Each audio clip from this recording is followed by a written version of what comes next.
Olá, bom dia, boa tarde, na verdade, né, para quem tá chegando. Oi, Lu, tudo bom?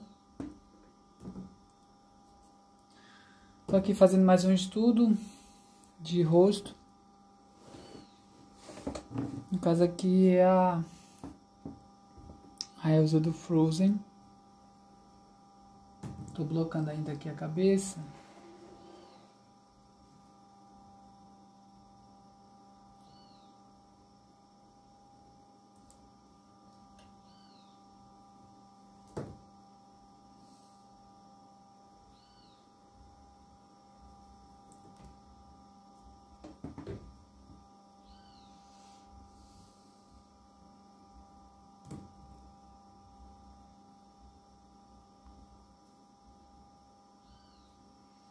Aqui nessa peça eu tô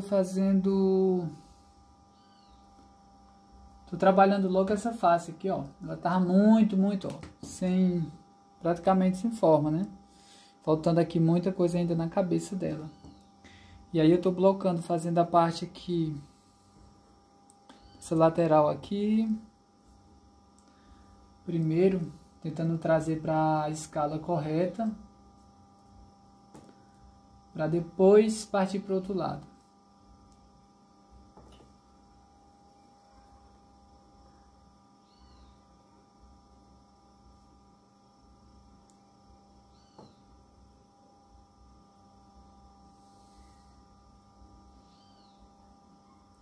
E aí, como é que vocês estão produzindo nessa pandemia? Sem inspiração, com muita inspiração? Comenta aí embaixo. Quem é que está se sentindo inspirado a produzir hoje?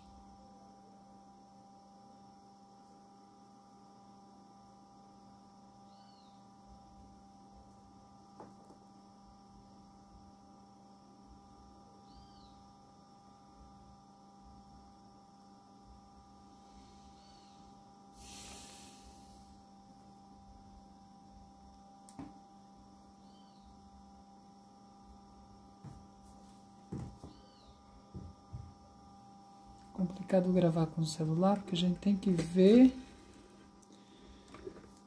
a peça, ver os comentários, ouvir vocês, interagir com vocês.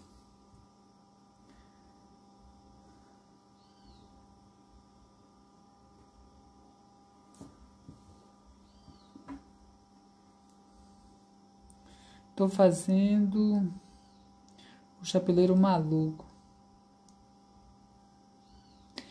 Ah, Lu, mas as peças, mesmo sendo pequenas, são muito legais. O Chapeleiro Maluco também, essas peças da Alice, eu acho muito legal. Até mesmo essas que são mais fidedignas ao o desenho mesmo, né, original. Eu acho muito legais. Muito expressivas as peças. O Coelho também, o Chapeleiro Maluco, são muito icônicos. São muito legais de produzir. Eu produzi elas assim há um tempo atrás, recente eu não produzi, tanto é que não tem aqui no Instagram. Mas eu já fiz elas há um tempo atrás aqui, ó, para vocês verem de perfil. E para mim ver eu tenho que virar para cá. Então vocês veem praticamente a parte das costas da escultura. Mas as peças do Chapeleiro Maluco, Alice, né? Elas são muito legais. A mais chatinha de fazer, eu acho assim que não tem muita, é a Alice. A história também é uma história muito legal.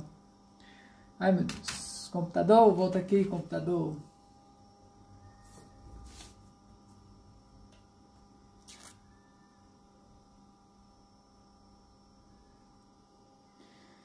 Se forem as do filme também, é muito massa. As peças mais realistas, né? Também é muito legal. Aqui eu tô tentando colocar dentro da escala, por exemplo, o movimento do cabelo, né? Aqui a altura da testa, aqui, ó. Não sei se vocês vão conseguir ver, deixa eu ver. Como é que eu coloco pra vocês verem? Tem muita luz aqui. Acho que ficou melhor. Essa silhueta dela aqui. A plastilina que eu tenho aqui é um pouco... Nossa, ela tá muito quente. Muito quente. Eu não sei se vocês acompanharam a outra live que eu fiz, mas eu tenho um forninho, aqueles fornos de cera quente.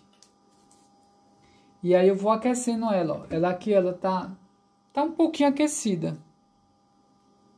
Então fica bem mais fácil de trabalhar com ela.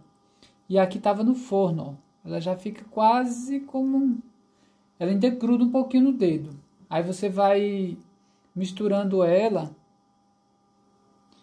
e ela vai ficando mais consistente, porque tem uns cantos que estão mais quentes, outros mais frios. Fica muito gostoso trabalhar com ela assim, principalmente para você fazer a adição e blocando a peça e colocando dentro da escala. Ela já ficou com uma consistência bem melhor. Olha como ela tá aqui, ó. Bem fácil de modelar. E essa daqui, ó, já tá bem mais dura, ó. A consistência dela. Essa aqui eu coloco dentro do forno para ela ir aquecendo. E aí vou trabalhando com essa daqui, que ela segura um pouco a temperatura por um tempo. Aqui eu tenho que colocar mais plastilina aqui atrás, porque não fica parecendo que tá com microcefalia, fica com o crânio pequenininho em relação à cabeça.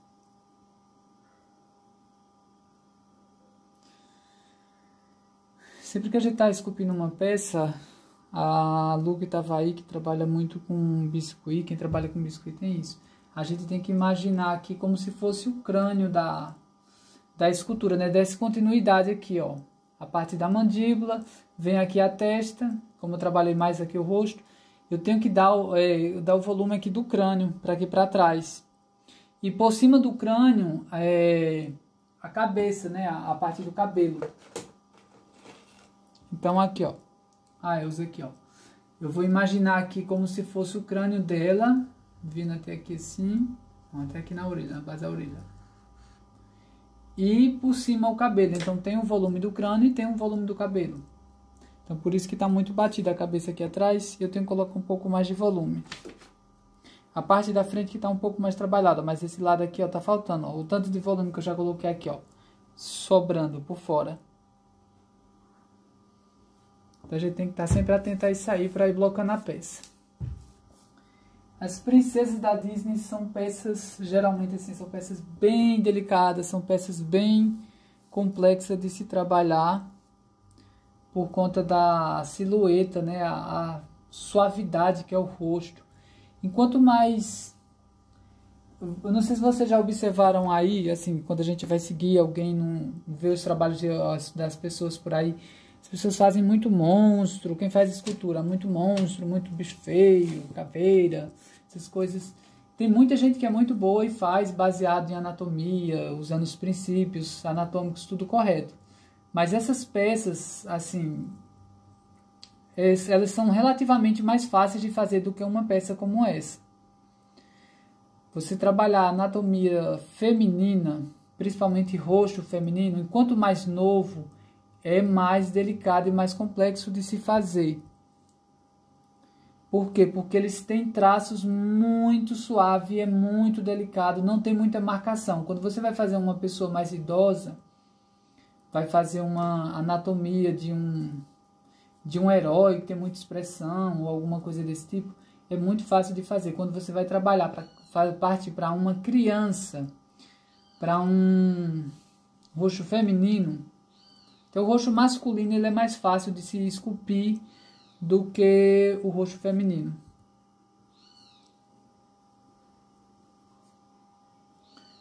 Então tem essa delicadeza de fazer a testinha também. A Disney eles usam alguns parâmetros, né? Algumas coisas que eles fazem nas esculturas, nos trabalhos dele, né? Eles usam essa testinha bem redondinha para frente. Então vou agregar mais um pouco aqui na testa, para ela ficar um pouco mais alta aqui. E usa um olho grande. Pode observar, todas as princesas da Disney, elas têm um olho meio, como a gente fala lá no Nordeste, esbrugalhado, grande.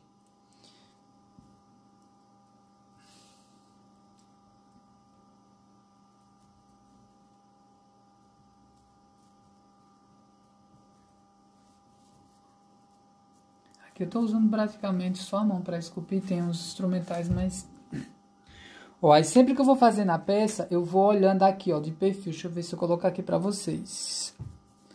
A silhueta de perfil. Pra ver esse ângulo aqui, ó. Testa, nariz e boca. Então, a parte do maxilar aqui, ó, da mandíbula, sempre tem que ficar um pouco mais pra trás. Ela tá aqui um pouquinho mais pra frente, aí fica esquisito. Fica parecendo uma pessoa mais velha, né? Porque quando a boca tá pra dentro e o queixo tá pra fora. Porque a gente quando vai envelhecendo e vai, ou arranca os dentes e tudo, vai perdendo massa óssea da mandíbula e do maxilar. E aí isso aqui vai ficando pra dentro, vai tendo absorção óssea. E geralmente as pessoas novas, o rosto novo não tem isso. Então isso aqui é um pouco mais alto. Aqui é um pouquinho mais baixo, o queixo é um pouquinho para trás. Então aqui tá muito alto o queixo, eu tenho que levar ele mais para trás. Ou então trazer a boca mais para frente. Aqui, como essa cabeça eu fiz ela com isopor por baixo, tem estrutura de isopor, eu não consigo afundar mais que isso. Então tenho que colocar volume aqui, tenho que trazer todo o rosto para frente. Tenho que colocar volume aqui na boca, para esculpir a boca por cima desse volume. Trazer ela mais para frente. Ó.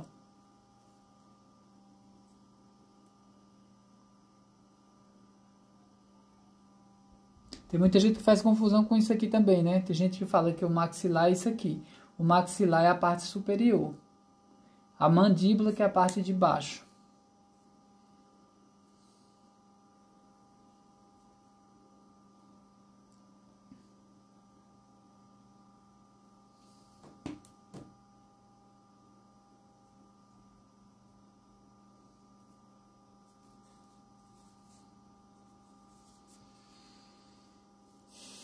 É muito bom fazer isso. Muito, muito, muito legal. E aí eu uso mesmo assim, tem muitos conceitos que eu uso no isopor que eu trago pra cá também, né? Porque antes de trabalhar com isopor, eu já trabalhava com coisas assim. Eu já trabalhava com argila, já trabalhava com pedra, com outros materiais, com arte, digamos assim, outro tipo de arte. E aí eu trago junto um pouco dessa, digamos, desse meu feedback que eu tenho com esses materiais e vou trazendo para outras realidades. Olá, Renato, boa tarde. Qual é a massa que você está usando? A massa que eu estou usando aqui, Paula, é plastilina. Eu compro aqui na Casa das Artes, mas lá no meu grupo VIP, o grupo Mindset de Esculturas, eu deixei o contato da pessoa que vende plastilina, você consegue comprar pela internet. Inclusive são plastilinas melhores que essa daqui, tá? Que eu estou usando aqui em casa, que eu tenho agora. Por incrível que pareça, se vocês acompanharem aí o meu perfil, o meu outro perfil também, eu não sei se nesse perfil tem.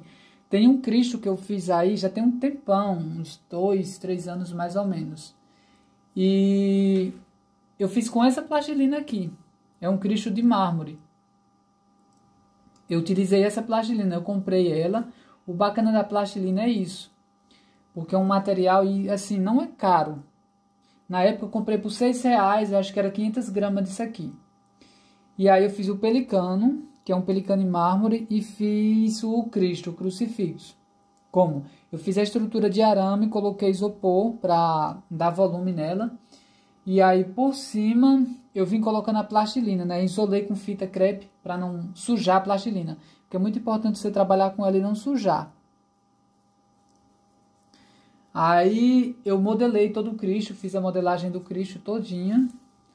E depois que eu modelei, eu fiz a moldagem. Aí fiz a peça em mármore, né? Pó de mármore. E depois que eu fiz a peça com pó de mármore, aí eu peguei a plastilina e guardei. Retirei, desmanchei, né? A peça original. E aí guardei a plastilina. Aí sempre que eu preciso fazer um trabalho pequeno, eu preciso fazer isso, eu preciso fazer aquilo, eu sempre tenho plastilina junta, guardada para fazer estudos.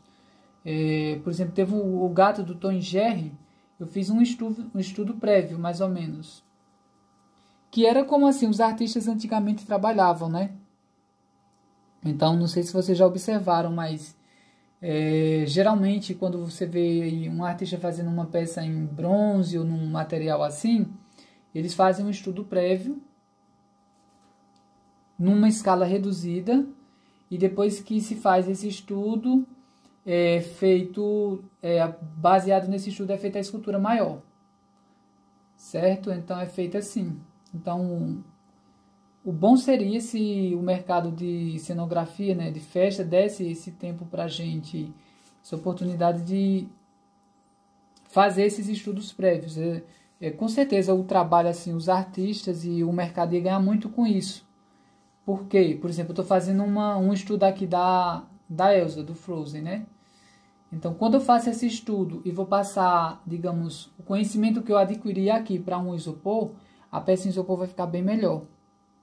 Ela vai ficar bem mais detalhada. Eu posso fazer, tem sistemas de você tirar medidas também e escalar isso aqui para o tamanho da peça. E aí a peça vai ficar muito mais bem esculpida, digamos assim, com uma riqueza de detalhe maior.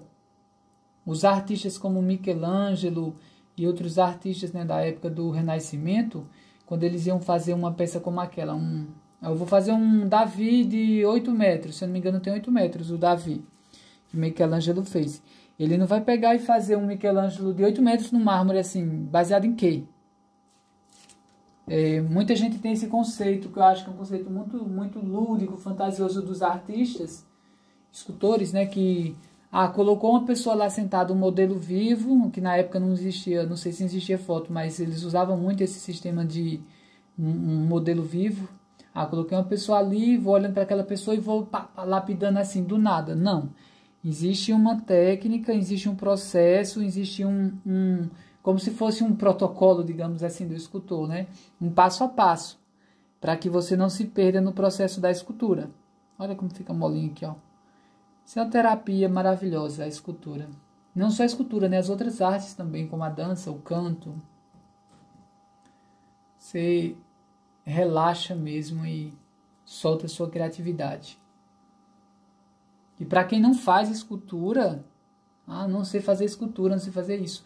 Só o fato de você estar expressando um sentimento, ou tentando pegar um sentimento de alegria, um sentimento de tristeza, ou aquele sentimento que você tem dentro de você, e tentar expressar isso através de uma arte, colocar isso para fora.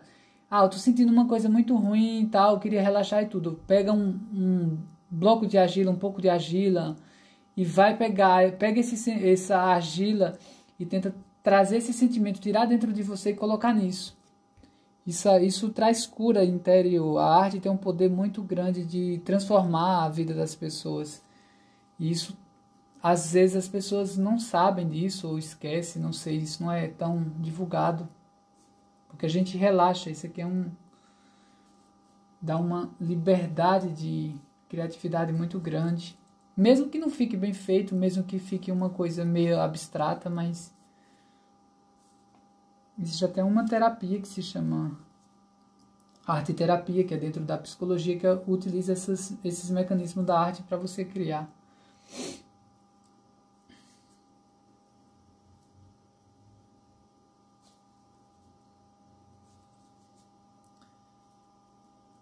Você trabalha muito com o subconsciente, né, quando está fazendo isso. E com a parte cognitiva também. Criando novas conexões neurais, aprendendo novas coisas, tendo uma memória espacial mais apurada.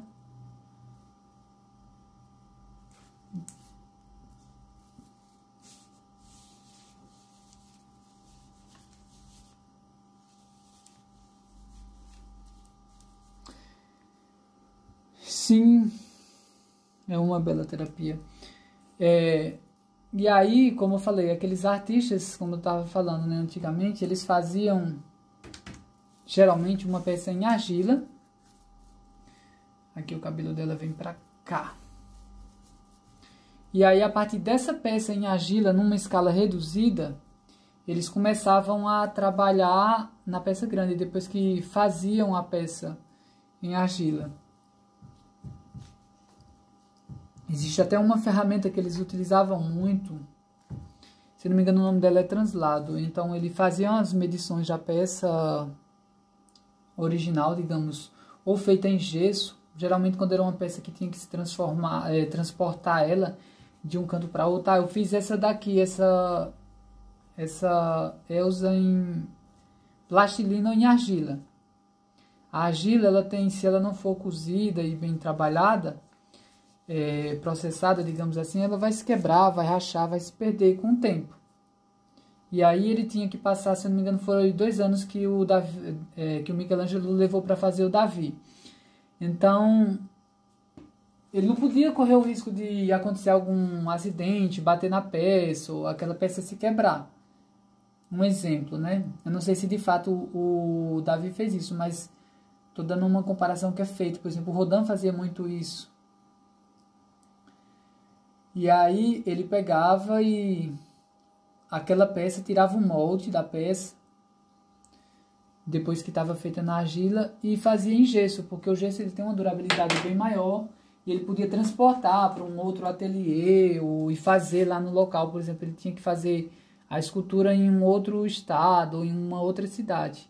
Então, no gesso seria bem seguro fazer esse translado, digamos, dessa obra de arte numa escala reduzida, para chegar lá e produzir a peça original. Um artista que faz muito isso é o Cícero Dávila. Pelo pouco que eu conheço da história dele, mas depois vocês procuram aí no YouTube ou no Instagram mesmo, é um artista espetacular o trabalho dele. Para mim é um dos melhores escultores do Brasil, assim, de esculturas tanto contemporâneas como esculturas, eu até coloquei um tempo aqui no Instagram, esculturas clássicas. Olha como fica molinho. Ele faz, geralmente quando ele tem alguma encomenda, ele faz a peça em argila ou em clay, aqui assim, ele tem a própria clay dele. Depois que ele faz a peça, por exemplo, ele foi contratado para fazer uma peça lá em Roma ou no Japão, de 2 metros ou de 1 metro.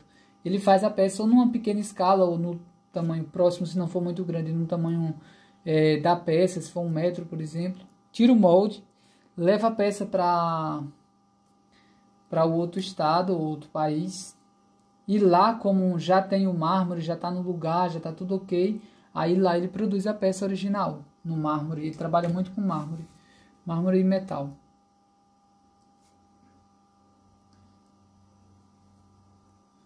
Aqui eu vou tentando colocar o cabelo, as mechas do cabelo, só dando volume para deixar com o volume que eu quero. Ó como tá faltando aqui desse lado. Deixa eu colocar de frente para vocês verem. Fazer aqui um risco aqui no meio.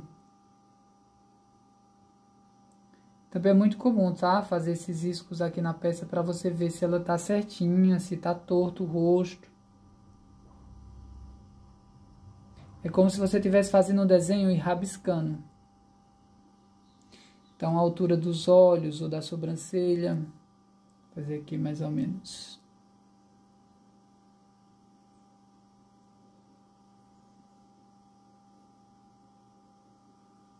Para você ir achando mais ou menos o lugar certo. A boca vai ficar mais ou menos aqui.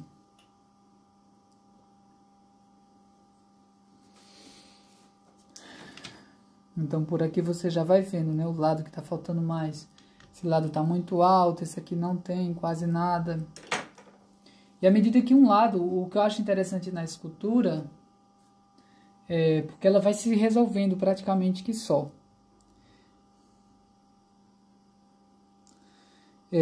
Você vai fazendo aqui e ela vai dizendo, não, é como se a escultura estivesse dialogando com a gente. Parece meio louco isso, mas acontece demais comigo, né? Eu tô fazendo aqui, aí é como se eu percebesse, né? Ó, tá faltando um pouco mais aqui. Então é como se fosse um diálogo interno constante. Ó, tá faltando um pouco mais aqui, Renato. Então coloca um pouco mais aqui.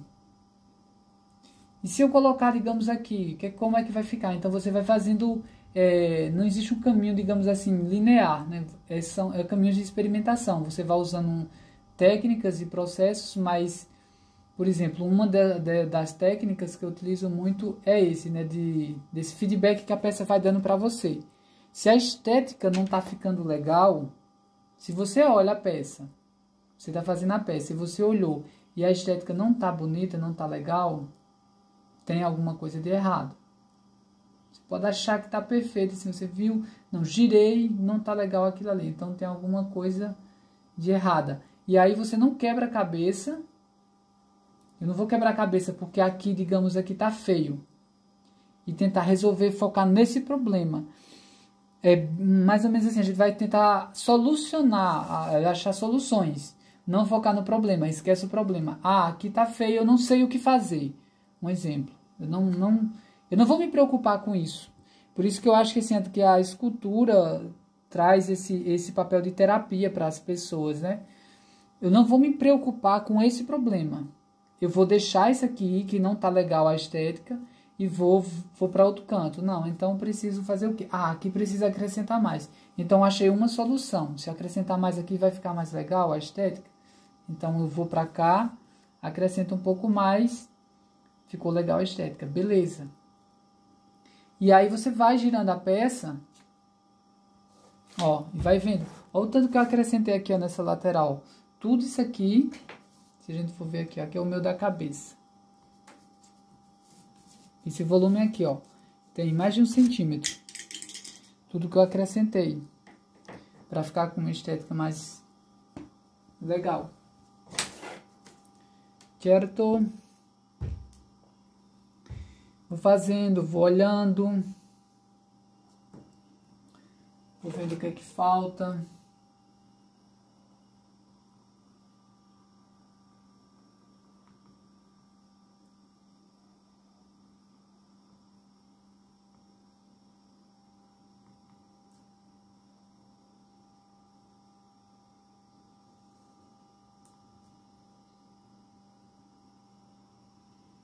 Aqui eu já vou, o olho, eu não me preocupo em definir o olho agora. O que eu vou me preocupar aqui é fazer a estrutura do olho. Eu vou pegar aqui, ó, e fazer essa estrutura, digamos assim, o lugar onde vai ficar o olho. Então, a estrutura do globo ocular.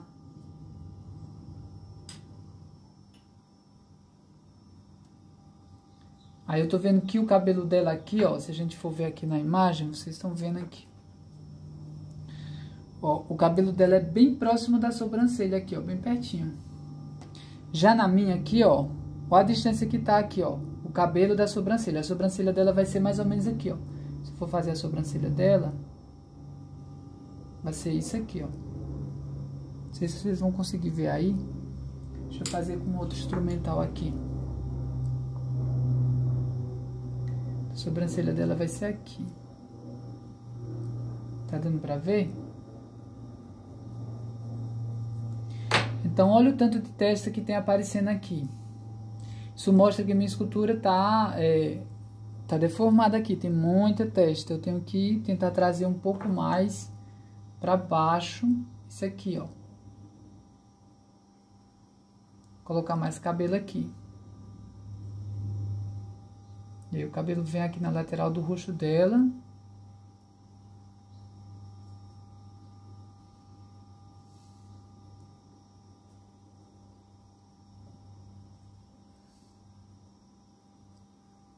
E aí já ficou mais... já vai ficando mais legal. Ah, esses detalhes de fazer o cabelinho, essas coisas, a gente pode ir fazendo depois. Eu não vou me preocupar em fazer isso aqui, ó. Fazer as mechas, por exemplo, que eu posso estar fazendo aqui.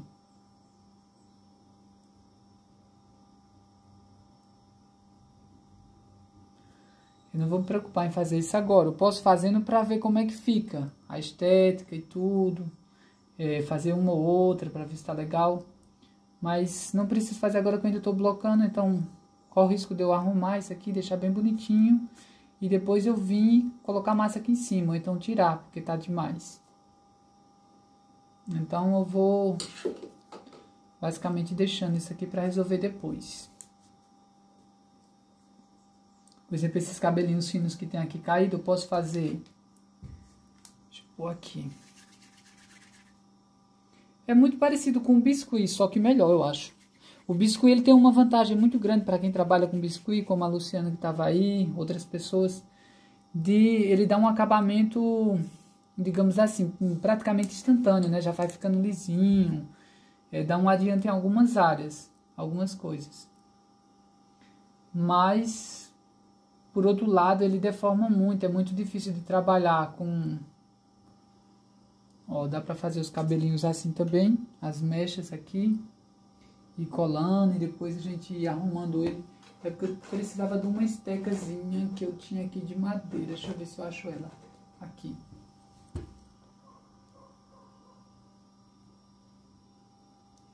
E aí você vai fixando na peça, soldando ela.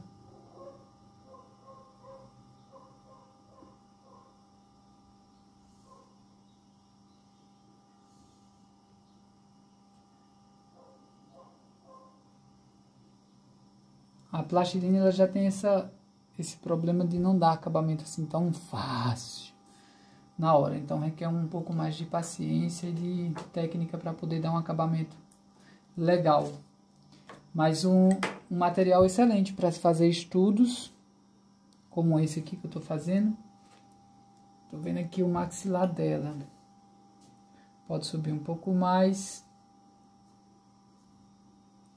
Essa bochechinha dela aqui um pouquinho mais para frente. Eu vou trazer um pouco mais para frente aqui.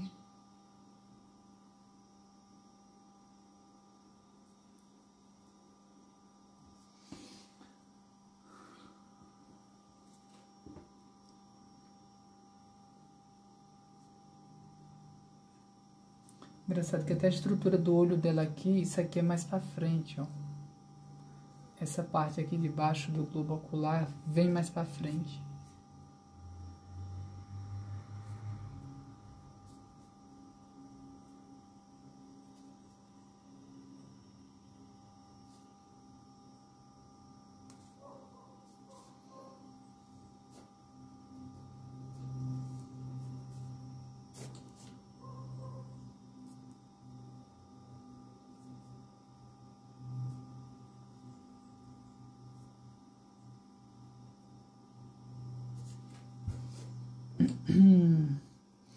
É muito top, deixa gravado.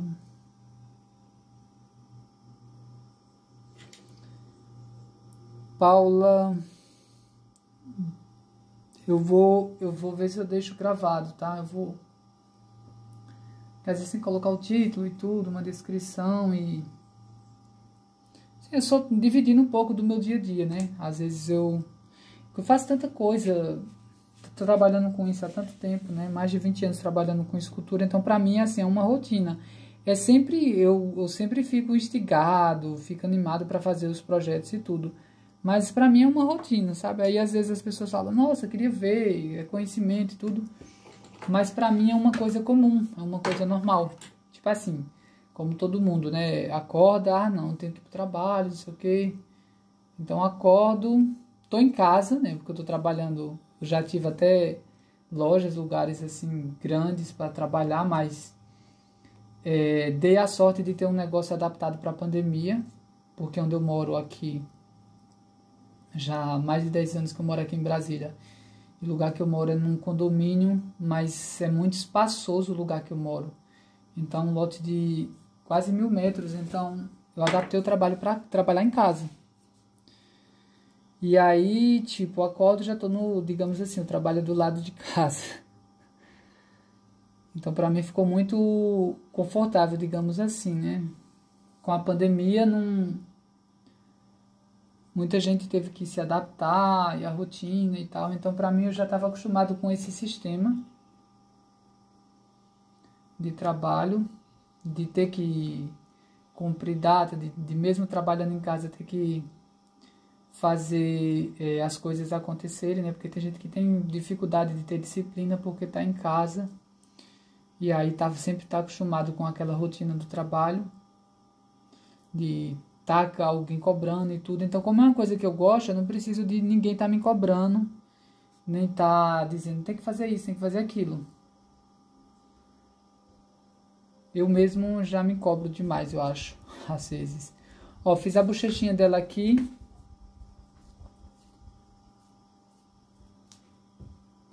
Certo? Aí eu tenho que ver aqui, ó, o maxilar. Eu puxei isso mais pra frente. Eu vou ver aqui o ângulo do nariz.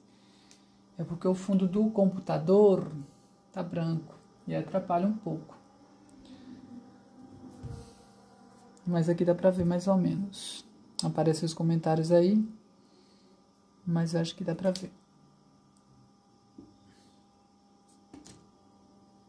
E fica bagunçado mesmo assim, mas faz parte.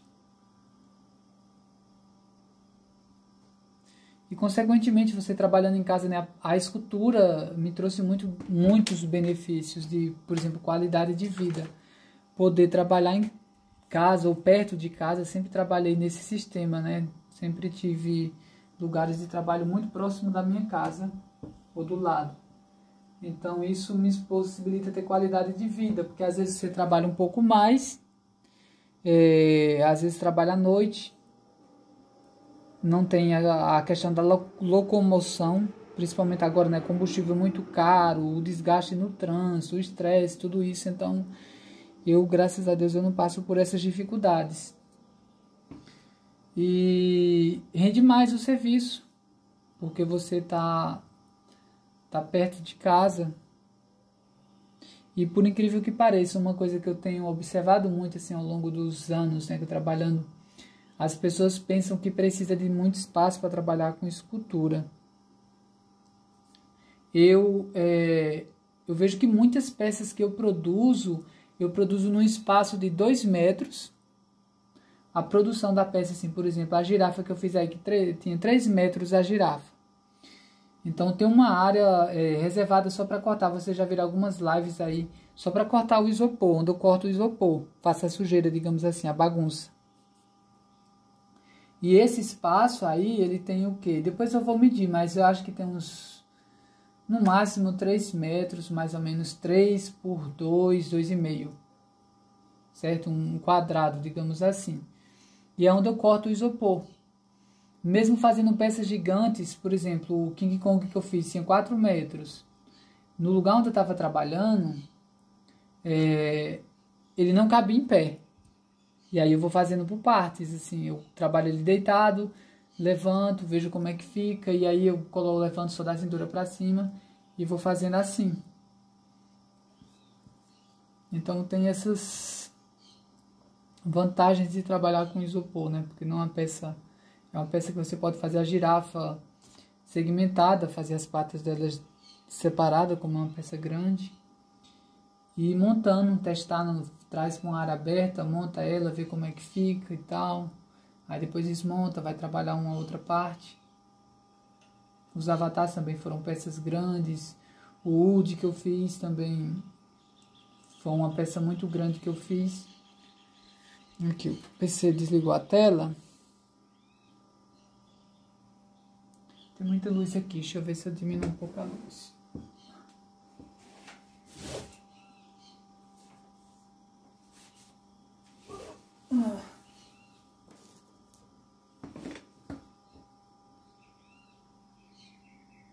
Ó, tá vendo o lado de cá como tá bruto? Faltando muita coisa. Esse lado de cá não, já tá mais no jeito. Trouxe mais o cabelo dela pra baixo. O narizinho dela é arrebitadinho assim mesmo. Coloco um volume aqui, se tiver muito a gente tira, depois eu vou tirando. E eu tô preocupado com essa silhueta aqui, somente a parte que eu tô focado em trabalhar. Trabalhando tudo isso aqui, eu vou até tirar esse cabelinho daqui, que vai me atrapalhar. Trabalhando isso aqui todinho, aí eu venho pro outro lado e vou fazendo o outro lado baseado nesse aqui. Vou pegar um pouquinho mais aqui de plastilina. Colocar aqui. Às vezes um palito, aqueles palitos de comida japonesa, cortado assim, ó, ele ajuda demais para fazer escultura. Fazer uns cantinhos assim, eu quero colocar aqui e tal. Então essa técnica de ir fazendo, agregando e alisando assim, ou dando formato com palitinho cortado, com... Isso aqui fui eu que fiz, essa ferramentinha, ela tá toda suja até de argila. Como eu trabalho muito com escultura regressiva, né, que eu vou regredindo no isopor até chegar no formato, trabalhar assim, tirando a massa, removendo assim, esculpindo também, pra mim flui muito bem, ó. Tem volume aqui, eu vou ajeitando aqui, fazendo o canto da boca. Aqui eu posso agregar um pouco mais. Seu lábio inferior. O lábio de baixo, gente, sempre vocês vão observar. Se for assim, uma figura normal e tudo, não for caricato, nem coisa do tipo, ele sempre fica por baixo menor. Ele é sempre mais para dentro do que o lábio superior.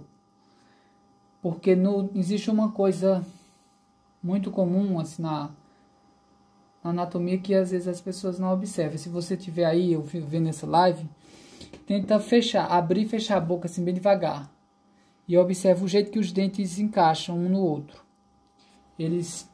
Peraí, deixa eu pôr aqui no cantinho. Fazer uma... Eles sempre encaixam assim, ó. O dente de cima, que é o maxilar, e aqui é a mandíbula, a parte de baixo, eles encaixam assim. Deixa eu ver. Um por dentro do outro. A parte da frente, tá? Os incisivos centrais, que são o dente da frente, eles encaixam assim, ó, pá, por cima dos de baixo. Então, tem uma estrutura ali que, por exemplo, o maxilar, e se você for olhar na caveira, eles nunca batem de topo, um em cima do outro. Se tiver uma dentição, se tiver uma pessoa que os dentes encaixem certinho, se você fechar a boca normal, tá? Sem forçar, sem mexer a mandíbula assim, digamos, de uma forma anormal. Fechar a boca normal, os dentes superiores, eles vão encaixar, passar um pouquinho, encaixar nos inferiores. Eles não ficam ponta com ponta. Então, isso aqui a gente já sabe, né? Que essa parte superior, essa parte aqui, ela é mais proeminente para frente, ela é mais alta. E essa parte aqui, ela é um pouco mais recolhida, mais para trás. Certo? Isso faz parte do processo de mastigação. A funcionalidade do mecanismo do maxilar é assim. Então, logicamente, a estrutura muscular e o lábio superior, ele é mais para frente e esse aqui é mais para trás. Certo? Então, um processo lógico, digamos assim. Se for observar aí. Aí, sempre que eu vou fazer o lábio, ó, eu vou tirando embaixo. Porque a boca é muito pequena. Eu já fiz lives, eu não sei se estão salvas aí. Esculpindo em barras de sabão, que também é um material bacana demais de se trabalhar. Fazendo escultura de boca. E aí eu vou tirando embaixo, né? Vou fazendo também essa cavidade aqui do queixo. Eu vou tirando aqui, ó. Abaixo do lábio inferior, tiro, aí vai ficando o queixo.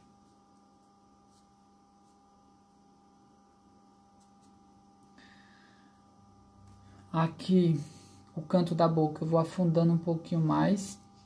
Que ele é como se fizesse uma curva aqui, ó. Vamos pensar numa meia-lua, mais ou menos. Então, eu vou afundando aqui. E quando faz isso um lado, assim, já fica bem mais fácil você visualizar o outro, ó. Eu vou fazendo um lado, vou deixando eles mais ou menos certo. Isso aqui eu posso mudar muito ainda, mas por esse lado a gente já vê que esse outro aqui tem muita coisa pra... Aqui tem alguns cantos que eu tenho que agregar, o olho eu tenho que afundar um pouco mais. Aqui na boca, ó. Eu vou trazer esse canto aqui pra dentro.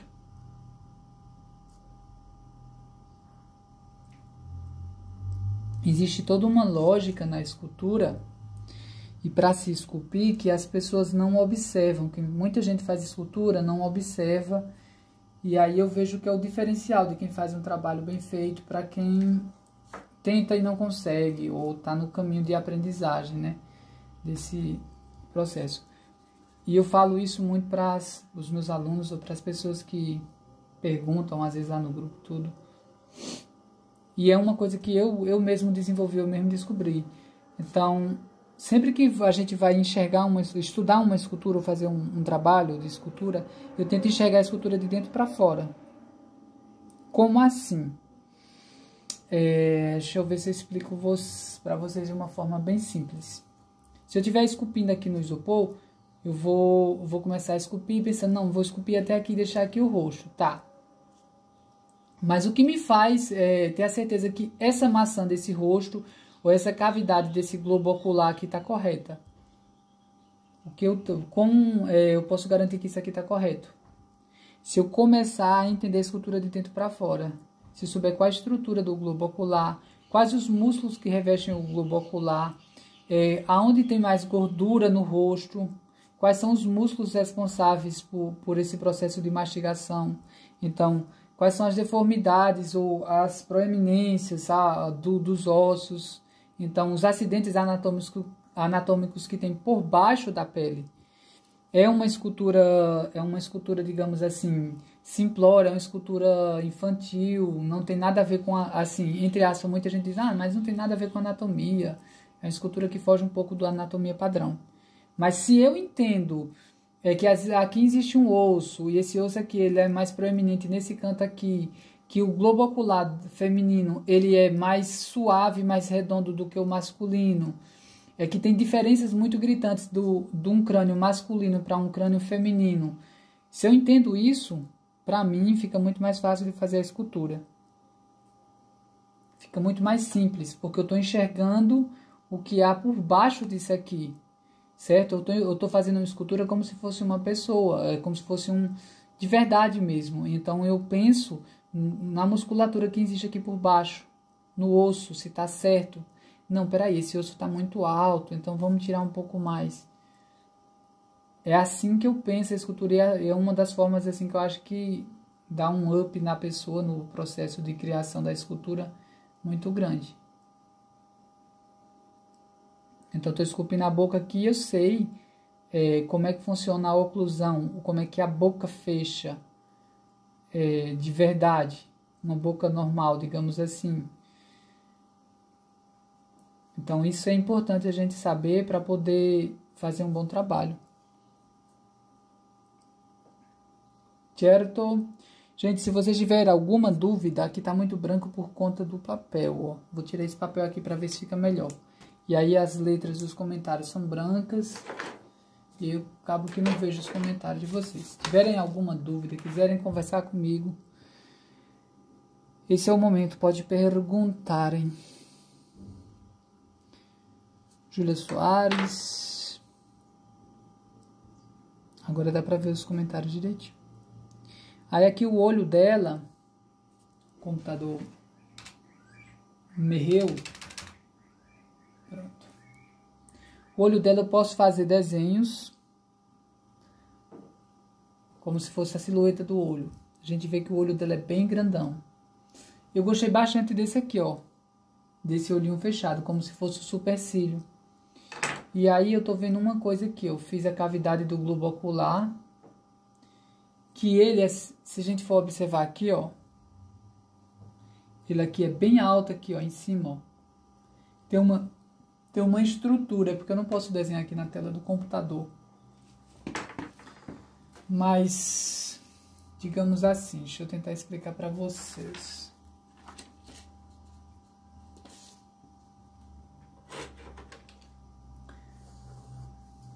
O olho, ele não é só redondo assim, certo? Nossa, desenhando assim fica... Vocês estão vendo aí?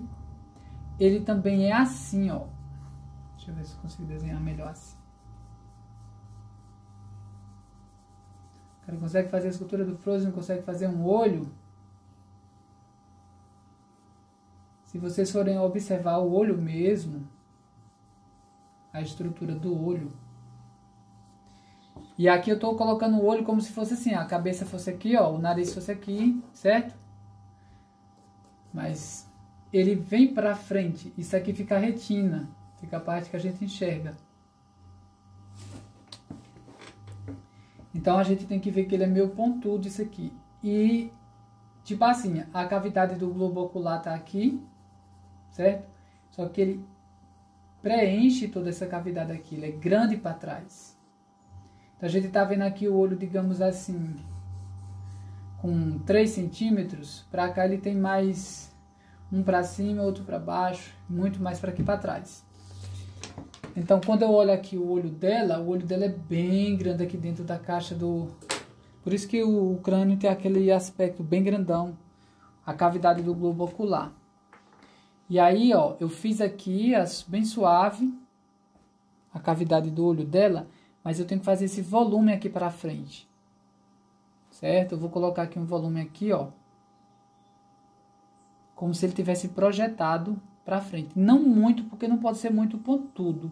Mas a gente tem que ter essa consciência que aparece um pouco dessa ponta aqui para fora.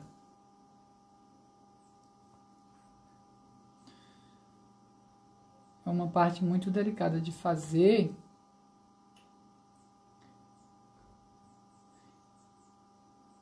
Aí no isopor já é bem diferente disso aqui, né? Eu não vou tirar todo esse volume. Eu vou fazendo, desbastando e deixando o volume já do globo ocular. Você usa...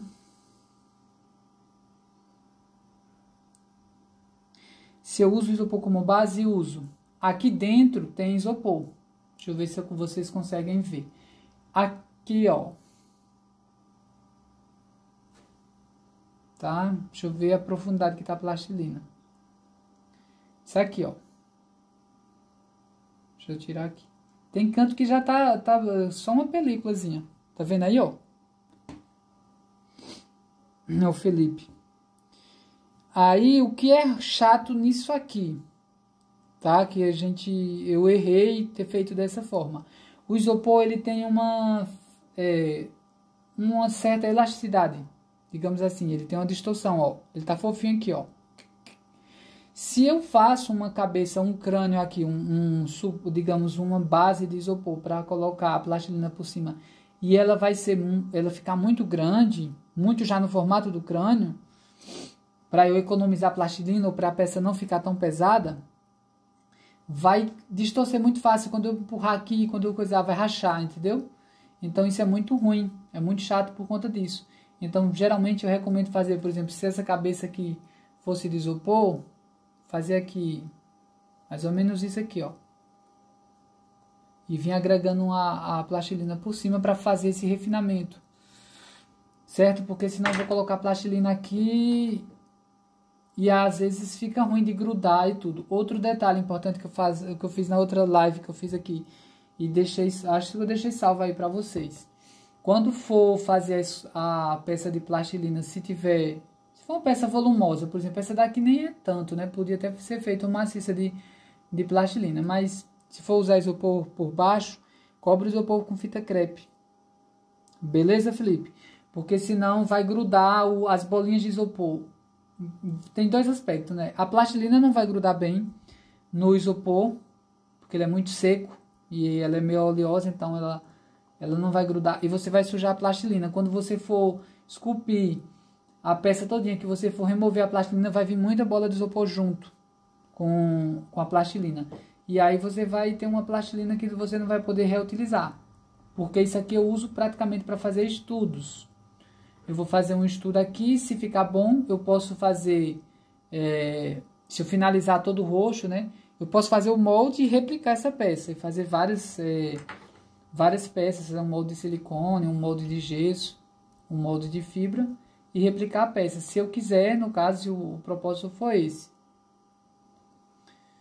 Tá? Mas aqui é um estudo que eu vou ver ainda se pra mim compensa e vale a pena. Fazer o molde e replicar. Mas você pode usar outros materiais, por exemplo, o papel alumínio também, quando é uma peça pequena, você pode usar o papel alumínio para fazer as bolinhas de papel alumínio. E aí nas bolinhas de papel alumínio você vai e coloca a plastilina por cima, vai grudar bem mais fácil. Ou então você faz o seguinte, faz a bolinha de isopor, digamos assim, eu vou fazer uma peça bem pequena, uma mão. Eu posso fazer isso aqui de isopor, uma bolinha de isopor, pegar uma bolinha de isopor aqui. Aqueles isopor de caixa, gente, que vem com eletrônico, ele é muito bom para fazer estudos assim. Certo? Não tem isopor, não tem um bloco, não tem placa. Aquele de caixa ele geralmente tem uma densidade maior. E aí eu quero fazer um estudo em casa, tem um pouca plastilina, comprei só 2 quilos, um exemplo, de plastilina, quero fazer um estudo e quero economizar a plastilina. Aí eu vou pegar e fazer como se fosse um esqueleto. vamos pensar assim, dessa cabeça aqui eu vou fazer só o crânio, o esqueleto dele. Crânio, a coluna, um pouco das costelas, o tórax, se for fazer o corpo inteiro. Certo? Mas, porém, tem que ter, como a plastilina ela pesa um pouco, tem que ter estrutura de arame. Mas digamos que sejam peças separadas assim, estudo, só uma cabeça ou uma mão. Faz a bolinha de isopor, coloca o papel alumínio por cima. Coloca bastante, umas 2, 3 voltas de papel alumínio, massa, que ele vai segurar bem direitinho. E aí você vem por cima com a plastilina. Fica mais fácil de limpar também a plastilina depois para você guardar. Se você fizer um molde ou for desmanchar a peça, né? Que a ideia de estudo é isso, fazer uma peça como essa, fotografar e partir para outra.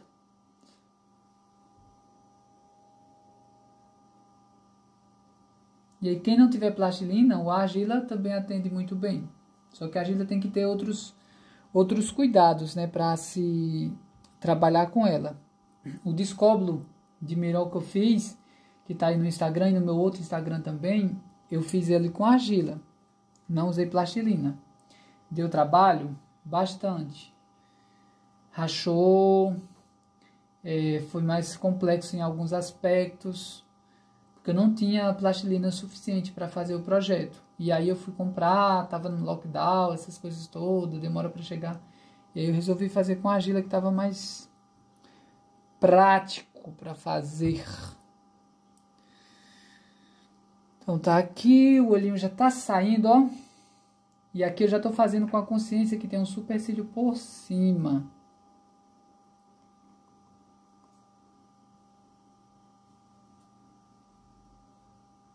Fazendo aqui.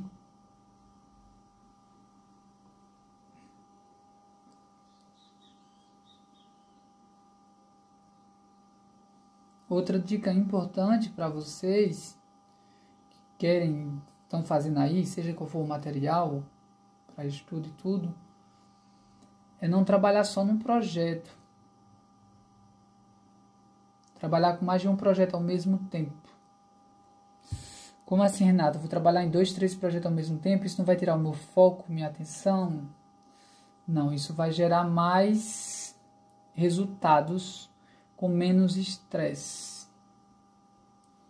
Vocês já pararam para fazer alguma coisa que vocês têm que fazer 24 horas, todo dia a mesma coisa? Por que a escultura é um processo tão, digamos assim, apaixonante de trabalhar com arte, com escultura? Você nunca está fazendo a mesma coisa. Sabe? Eu principalmente. Eu estou fazendo isso aqui, eu estou fazendo o Pensador, do Rodin. Eu tenho outros projetos ali que eu estou realizando, então tem outras esculturas para me fazer, tem animais que eu estou fazendo, então estou sempre trabalhando em vários projetos ao mesmo tempo.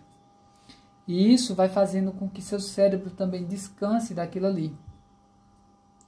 Certo? E você consiga melhorar o processo, digamos assim, o desenvolvimento do seu trabalho. Consegue ter ganho sem estresse. Essa dica é muito, acho que uma das mais preciosas que eu podia dar aí para vocês. Existem alguns mecanismos no nosso cérebro, eu já falei isso várias vezes, e gosto de ressaltar isso aí, e é muito importante, que o nosso cérebro, não sei se vocês já pararam para pensar, mas a neurociência fala muito isso, o Pedro Calabrese, que é um neurocientista, também fala muito isso. O nosso cérebro ele é feito para poupar energia, né? Ele luta constantemente para poupar energia.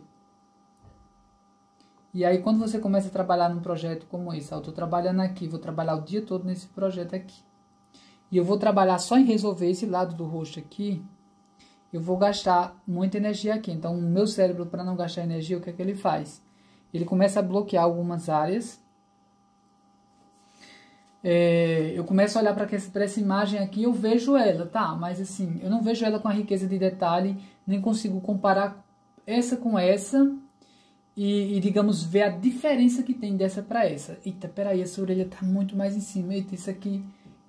com o tempo, eu começo a não enxergar mais isso. Por quê? O meu cérebro começa a simplificar as coisas.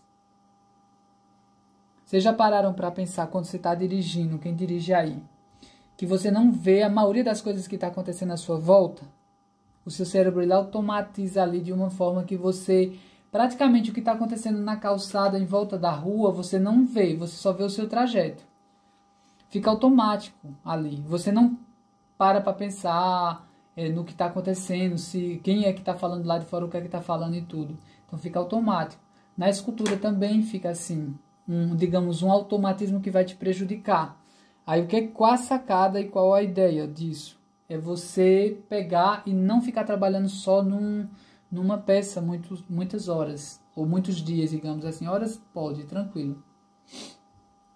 É você começar a trabalhar quando ela começar, por isso que eu falo, tá trabalhando numa peça, começou a ficar cansado, começou a ficar chato, isso é seu cérebro dizendo que, tipo assim, não adianta se esforçar. Ele vai lhe sabotar ali para que o trabalho não fique feito. Não é o que assim, a gente quer, mas ele vai poupar energia. E uma das fugas dele é isso. Ele tentar focar a sua cabeça para outra coisa. Aí o que você vai fazer? Você vai largar aquilo ali e vai trabalhar em uma outra área. Por exemplo, eu estou fazendo aqui o olho.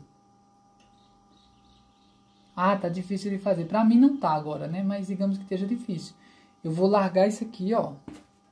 Vou virar a peça e vou vir para cá. Aqui, o meu cérebro não tá se esforçando para ver isso aqui, nem nada e tal. Eu já olho para aqui, eu já consigo ver os defeitos. Então, assim, tá tranquilo. Nossa, quanta plastilina eu tenho que colocar aqui, ó. Tá muito fora da escala. E aí, a escultura, como eu falei, o diálogo, né, com a peça. Ela vai dizendo onde que você tem que andar, qual canto que você tem que repor mais.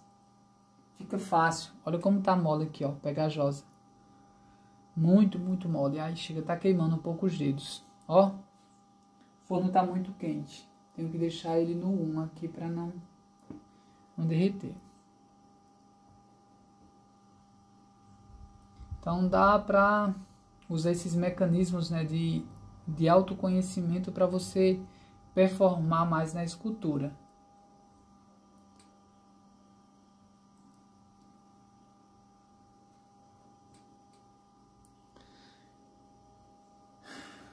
Gente, quem estiver aí na live e quiser compartilhar também com outras pessoas, com amigo,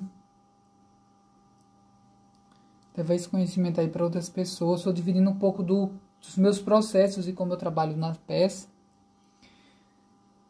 E muita gente aí. Por que que eu gosto de dividir isso com vocês? Eu tenho meu canal lá no YouTube, tá até um pouco parado, mas eu pretendo voltar. Estou gravando vídeos também.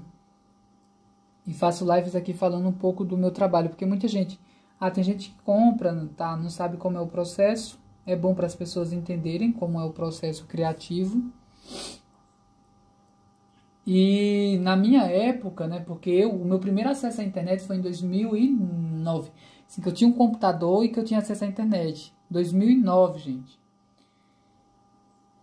E eu sempre fui fanático por informação, assim, sempre gostei de procurar, de pesquisar, de estudar, de aprender, né? Uma pessoa que eu gosto muito de aprender. E não tinha muita informação, e nem, às vezes você não encontra fácil informação sobre isso, sobre aquilo. E aí eu gosto de dividir isso com as pessoas, porque eu vejo que as pessoas... consigo colaborar de alguma forma com as pessoas que estão começando como eu, comecei, né? Estão querendo subir de nível, estão querendo aprender um pouco mais.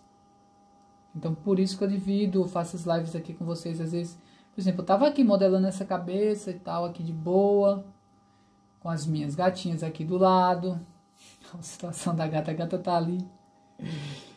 E aí eu disse, caramba, isso aqui dá pra fazer uma live legal, bater um papo lá com o pessoal lá no Instagram, ou lá no YouTube e tal. Podia fazer uma live. E aí, pensei em dividir isso com vocês. Certo? Quem tiver alguma dúvida, quem tiver alguma pergunta, pode mandar aí. Se for alguma coisa mais específica, também quiser perguntar no direct, pode perguntar. Quem quiser entrar lá no grupo do Telegram também, pode deixar as dúvidas lá mais pertinentes à escultura.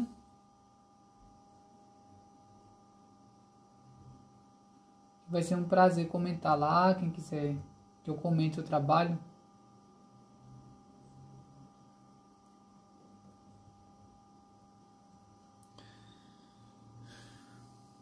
Pronto, aqui eu já fiz o supercílio dela, mais ou menos.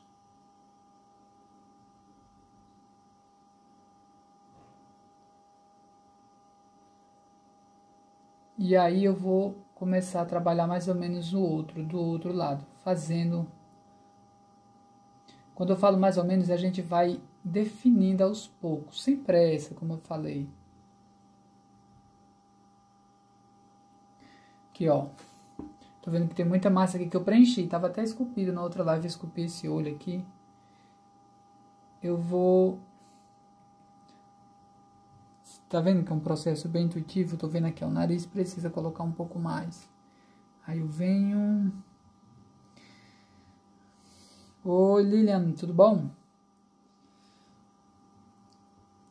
Venho e vou colocando aqui um pouco mais. Uma dica que eu daria para quem trabalha com biscuit. A Lilian faz trabalhos fantásticos em biscuit. A Lilian, a Luciana que estava aí na live, acho que ela não tá mais. Também deve ser horário de almoço, mais, né? Deixa eu ver que horas são. A plastilina, ela ajuda demais nesse processo de cognição em relação à escultura em biscuit. Então, quem tiver a oportunidade de trabalhar não só com a plastilina, mas com outras massas, outros materiais como o isopor também, é um ganho, né? Você vai criando novas sinapses e vai lhe ajudando a entender mais o outro processo que você já fazia. Aqui, ó, eu posso ir raspando aqui em volta do olho, fazendo o mesmo processo que eu fiz, deixando a estrutura aqui do globo ocular feita.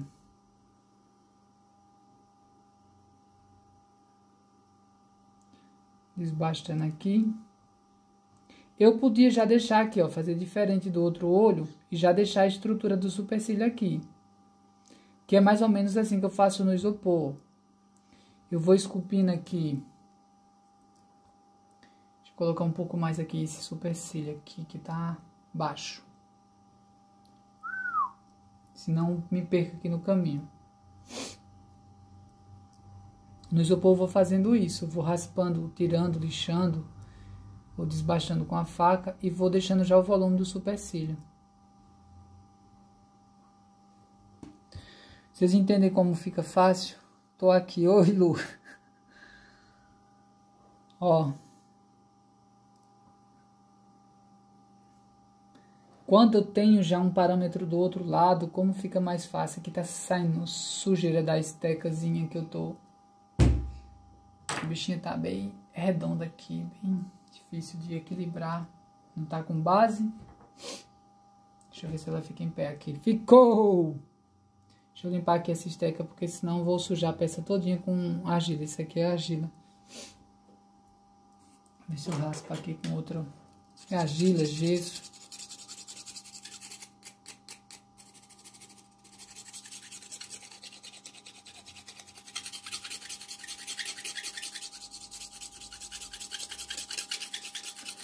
E aí, quando eu tenho um comparativo, por exemplo, já tenho o outro lado do rosto praticamente definido, fica mais fácil de eu fazer o outro. Certo? Eu estou usando isso aqui, digamos assim, essa técnica para fazer escultura. Eu lembro do meu irmão Carlos, que trabalha comigo hoje. Ele também tem um negócio dele, segmento de festa, e quando eu vim para aqui, para Brasília, eu já trabalhava com escultura, né? E ele não sabia fazer escultura, nem nada. E aí eu fazia assim. Eu fazia uma peça, uma escultura, e dava para ele lixar. Aí ele começou a lixar e observar as peças e tudo. Aí depois eu passei para ele escovar as peças. Ele passou a escovar as peças. Aí depois eu fazia assim, como tinha muita coisa para fazer, na época eu fazia muita peça de 50 centímetros, eu fazia a metade da peça e deixava outra metade para ele fazer. E aí ele fazia, só que como é um processo regressivo, né, sempre ficava um pouco mais de volume. Aí eu ia tirando, corrigindo, né, tirando e corrigindo o que ele fez. E com isso ele foi aprendendo.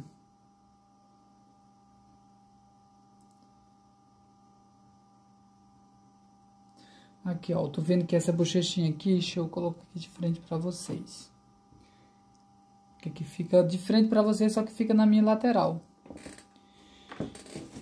Ai. Esse lado aqui da bochecha tá bem mais baixo. Eu vou colocar aqui, ó, um pouquinho mais de massa. Nossa, a plastilina tá muito mole, eu vou desligar ela. Tá até impossível de trabalhar com ela assim, ó. Tão pegajosa que ela tá. O bom é que ela esfria rápido.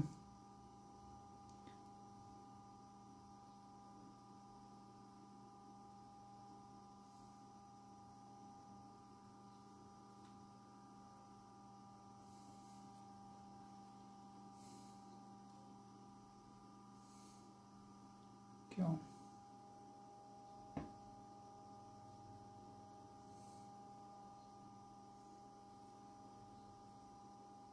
Não tem problema se colocar demais. Depois a gente vem raspando e tirando.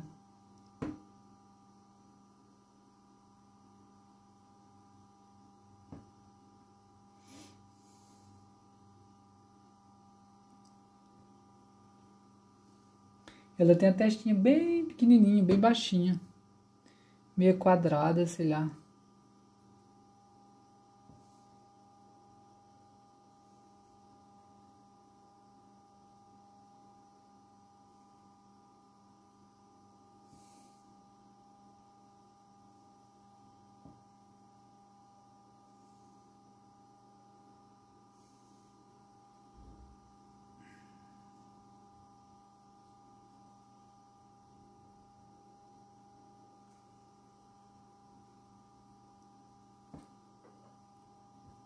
Vamos ver como é que tá de perfil. Tá muito alto isso aqui, né? Então vem suave um pouco mais.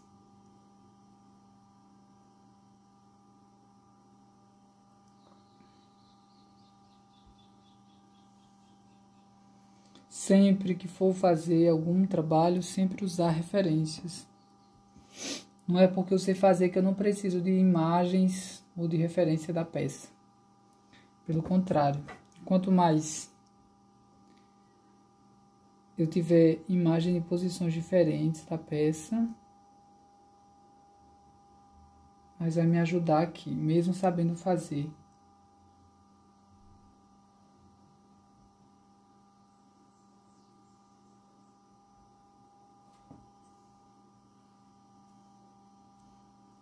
E a ideia não é fazer uma réplica perfeita e tudo. A ideia é colocar um pouco da sua expressão artística na peça, do seu estilo, que eu acho que é algo quase que inevitável. Sabe, colocar um pouco mais de sentimento no seu trabalho.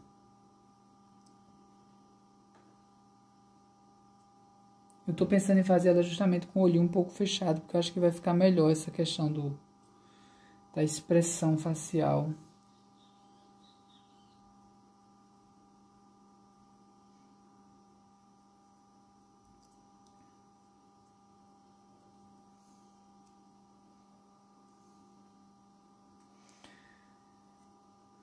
Pronto. Aqui os cabelinhos podem ser feitos assim, só que se eu for fazer moldagem da peça, eu vou ter que colocar eles todos juntos. Não posso deixar muita lacuna aqui no meio.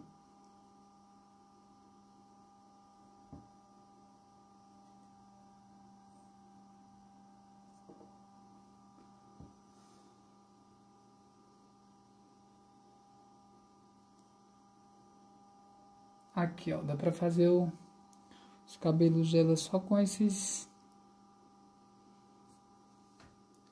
instrumentalzinho aqui, essa estecazinha. Depois eu refino essas mechas e vou fazendo.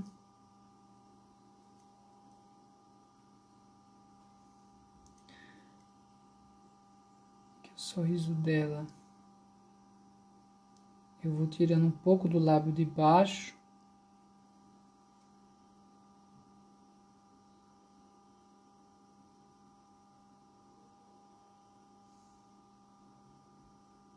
Aqui, ó.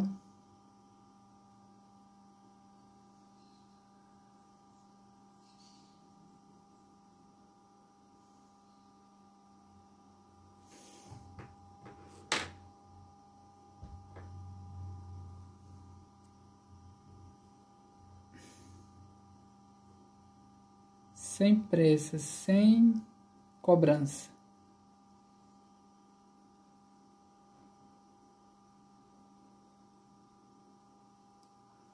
O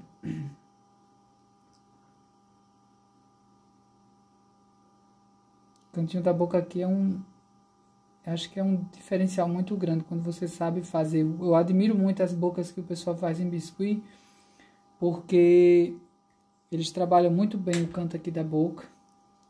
Geralmente eles colocam, acho que com um palitinho, com aquelas esferas, boleador.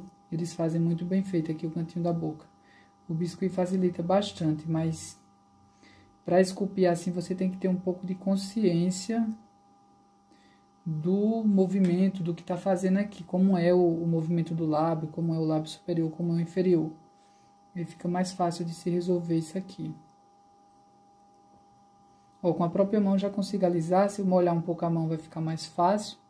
Com talco também dá para deixar liso, com pincel.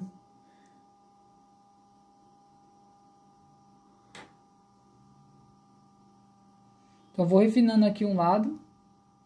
Ó, eu comparando com o outro e espelhando o outro lado com esse daqui. Aqui eu deixei até tem umas ranhurazinhas aqui, ó. Essas ranhuras que eu fiz aqui, ó, elas servem como se fosse uma lixa. Quando você faz isso, você consegue deixar esse lateral aqui uniforme. Não ficar cheio de buraco e de ondulações.